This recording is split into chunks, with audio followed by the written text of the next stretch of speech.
Kanker serviks masih menjadi penyakit mematikan di kalangan wanita sampai detik ini. Hal itu membuat Prilly Latukonsina merasa takut dan khawatir, sehingga ia sering mengecek kesehatan sejak dini. Sebagai langkah deteksi kanker serviks, Prilly Latukonsina mengakui satu sahabatnya meninggal dunia karena terkena kanker serviks, yakni Julia Perez. Selama mendiang Julia Perez mengidap kanker serviks, wanita 25 tahun itu mengetahui bentuk perjuangan sahabatnya.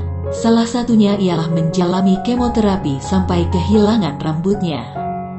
Karena hal tersebutlah, wanita kelahiran Tangerang, tanggal 15 Oktober tahun 1996 itu menggagas sebuah kampanye agar masyarakat Indonesia jangan takut untuk vaksin kanker serviks.